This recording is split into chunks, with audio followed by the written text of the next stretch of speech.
to report on women's miscarriages and abortions. Simply put, they are out of their minds.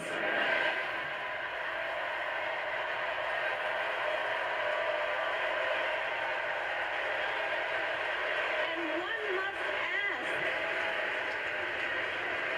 must ask, why exactly is it that they don't trust women? Well, we trust women. We trust women. And when Congress passes a bill to restore reproductive freedom, as President of the United States, I will proudly sign it into law.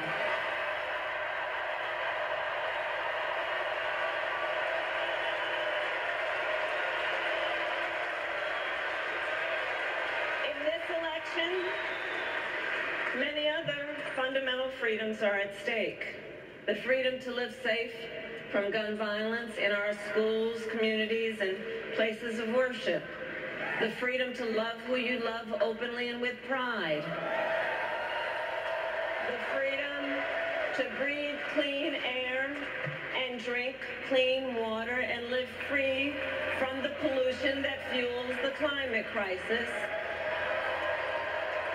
And the freedom that unlocks all the others, the freedom to vote.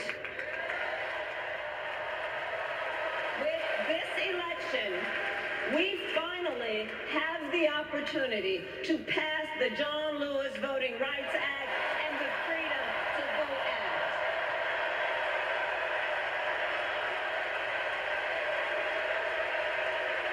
And let me be clear.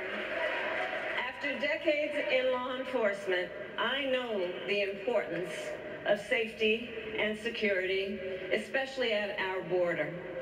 Last year, Joe and I brought together Democrats and conservative Republicans to write the strongest border bill in decades. The Border Patrol endorsed it. But Donald Trump believes a border deal would hurt his campaign.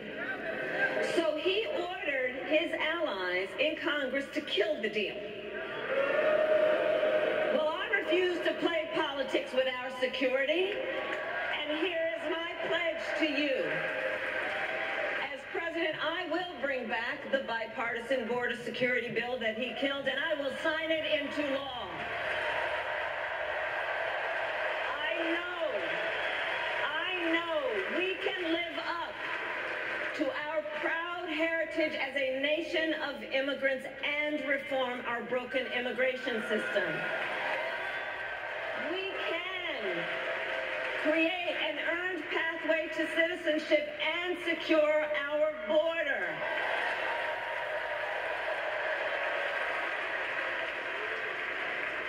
And America, we must also be steadfast in advancing our security and values abroad. As Vice President, I have confronted threats to our security, negotiated with foreign leaders, strengthened our alliances, and engaged with our brave troops overseas. As Commander-in-Chief, I will ensure America always has the strongest, most lethal fighting force in the world. And I will fulfill our sacred obligation to care for our troops and their families, and I will always honor and never disparage their service and their sacrifice.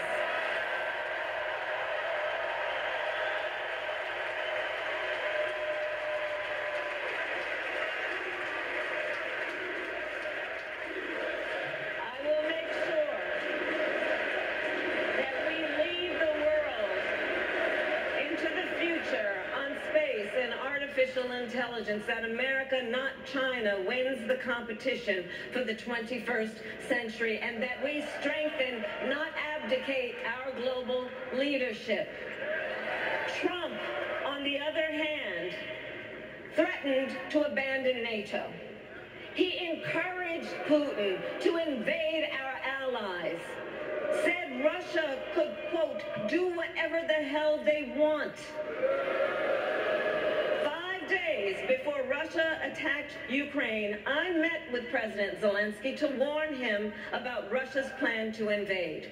I helped mobilize a global response over 50 countries to defend against Putin's aggression.